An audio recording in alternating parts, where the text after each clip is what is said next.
The melody of the secret. The silence in Luca's apartment was a blank canvas for the storm brewing. Outside, the rain lashed against Milan's cobblestone streets, echoing the unrest devouring Alessandro. It had been 3 months since Giulia disappeared. 3 months of unanswered calls, read but unreplied messages, and a void that grew with each sunrise. Alessandro, a brilliant 38-year-old neurosurgeon, replayed their last conversation over and over. A trivial argument about an art exhibition. Giulia, a talented 34-year-old cellist, had promised to call him the next day. She didn't. The police, after a superficial investigation, had filed the case as voluntary abandonment. But Alessandro knew Giulia too well. The only clue, if it could even be called that, was a series of strange messages Giulia had sent him weeks before her disappearance. Disconnected fragments about an old melody and a ghost from the past haunting her. Luca, his best friend and colleague, tried to calm him, but Alessandro's obsession was palpable. One night, while frantically searching through Giulia's belongings for anything, Alessandro stumbled upon a small leather-bound diary hidden under the mattress. It wasn't the personal journal Giulia usually carried, but an older, almost forgotten one. On the first page, a date, March 15, 2005, and an address, scribbled in handwriting that looked strangely familiar. A disused house on the outskirts of Milan, abandoned for years. Alessandro's heart pounded. That was the date of the accident. The day he lost his parents in a car crash. The day his life was split in two. The house was a silent ruin, overgrown with ivy and an aura of abandonment. Alessandro had seen it hundreds of times from afar, knowing it belonged to his grandmother's family, but he had never approached it. There was something about it that sent shivers down his spine. With a flashlight, he made his way through the rubble and dust. Each step was a journey into the past. In the study, the air was thick with the smell of old paper and mold, and it was there he found an old music player and, beside it, a box of cassette tapes. One of them, unlabeled, seemed to have been the last one used. He inserted it.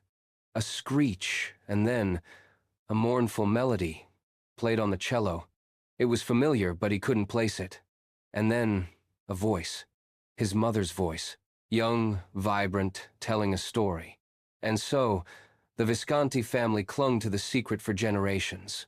The true inheritance was not the fortune, but the power that truth bestowed, a power that could destroy or heal. Alessandro froze. His mother had never spoken of the Viscontis. His family was of humble lineage. What was happening? The tape continued, revealing names, dates, and an unexpected connection to a powerful ancient Milanese family known for their influence in finance and politics.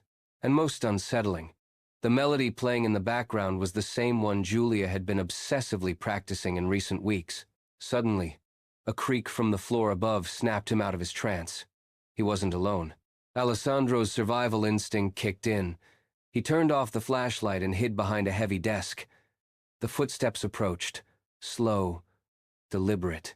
A silhouette appeared in the doorway of the study, tall, slender, with a cap obscuring her face. "I know you're here, Alessandro."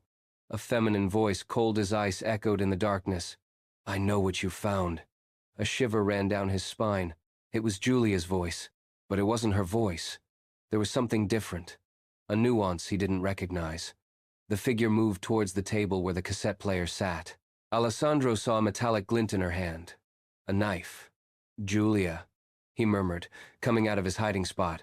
The figure turned abruptly. Under the cap, Giulia's eyes stared at him, but with a glacial coldness he had never seen in her. There was no trace of the love, the warmth that had always characterized her. "I'm not the Giulia you know," she said, her voice clearer now, but still strange. "She's indisposed." Alessandro felt a knot in his stomach. Indisposed? What did that mean? "Who are you? What have you done to Giulia?" The figure offered a macabre smile. "I am the ghost from the past, the one your mother wanted to hide." His mother's voice on the tape had spoken of the truth. Could it be related to this strange version of Giulia? A bang on the front door. Someone else. The figure reacted quickly, throwing the knife at Alessandro. He managed to dodge it, Feeling the blade graze his cheek, the figure ran to the window, smashing it and leaping into the darkness of the night. The pounding on the door grew louder. It was Luca and two police officers, whom he had alerted to his discovery in the diary. The police found the knife and the tape. The DNA on the knife's handle didn't match Giulia's, but that of a woman named Isabella Rossi, a criminal known for her skill in disguise and fraud, who had disappeared from the radar over a decade ago. Isabella Rossi had been a key figure in a massive fraud case related to the Visconti family, a scandal his parents, as journalists, had been investigating just before their deaths. The Visconti house, his parents' accident, Giulia's old melody. Everything began to fit into a macabre symphony. Luca, with his forensic criminology expertise, suggested the possibility of a doppelgänger, someone who had undergone plastic surgery to resemble Giulia. But why? Alessandro remembered Giulia's obsession with the old melody. It was an unknown, complex piece, almost like a cipher. Hours in her study, with the cello, trying to unravel its secret. And then, the messages about the ghost from the past. "It's not just a doppelganger," Alessandro said, his mind feverish. "There's something deeper. Giulia found something in that melody, something that Isabella Rossi or whoever is behind this desperately wants." Luca nodded. "The melody is the key.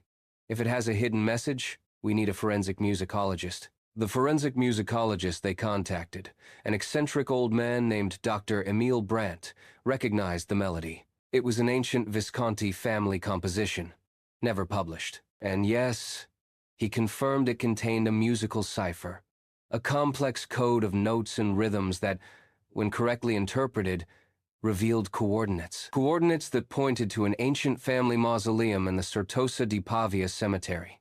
Upon arrival, the atmosphere was oppressive, the air heavy with history and secrets. The mausoleum, an imposing structure, bore a Latin inscription, "Veritas vos liberabit," "The truth shall set you free." Inside, among marble niches and angel statues, they found a hidden compartment, and within it, a single object, an encrypted hard drive, and a letter. The letter was from Alessandro's mother, written shortly before her death. It revealed that she and his father were not only investigating the Visconti fraud, but also a much deeper corruption network involving high-ranking figures in government and the financial sector. The old melody had been a means that the Visconti family themselves, remorseful, had used to hide evidence and, at the same time, pass it on to those who could understand the message. Isabella Rossi was part of this network, an enforcer, but not the mastermind. The letter also contained a chilling warning.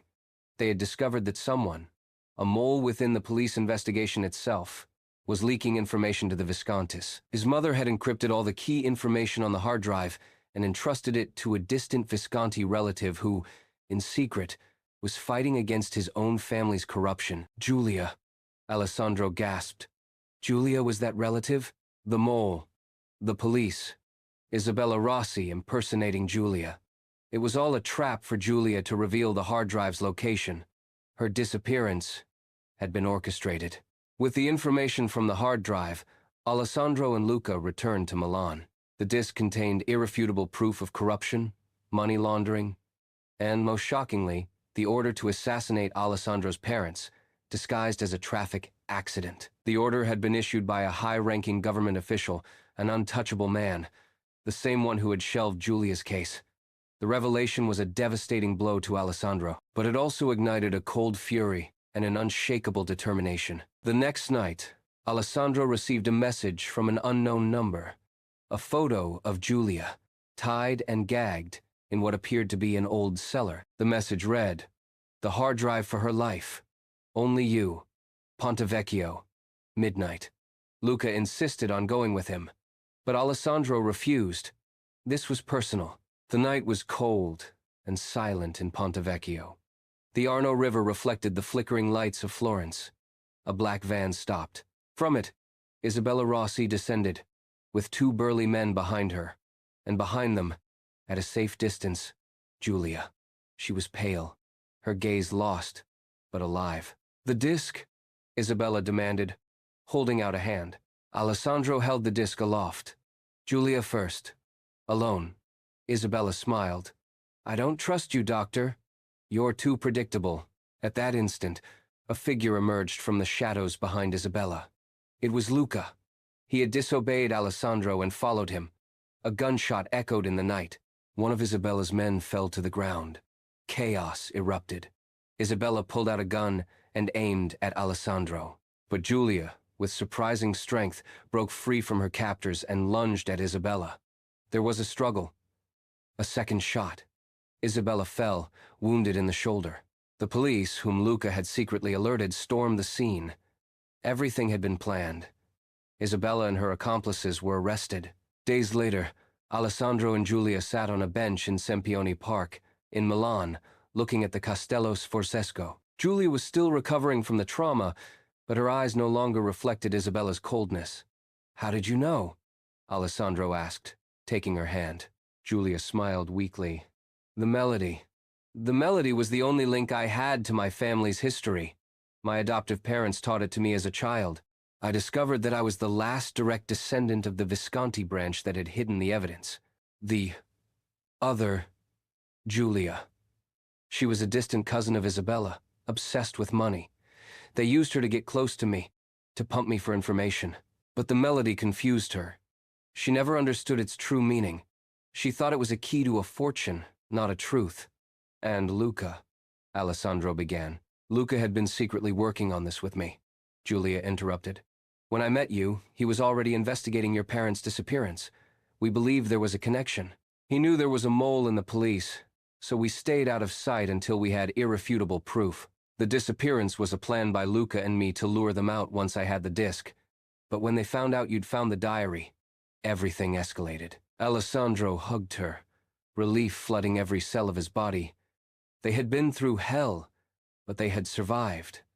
Together, the hard drive, with all the evidence, was handed over to international authorities.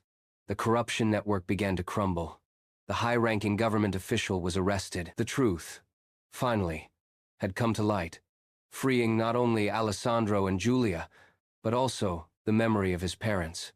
The evening sun bathed the park in golden hues. The melody of the secret, once a note of danger and mystery, was now the anthem of their freedom. A freedom won with pain, but one that united them more than ever.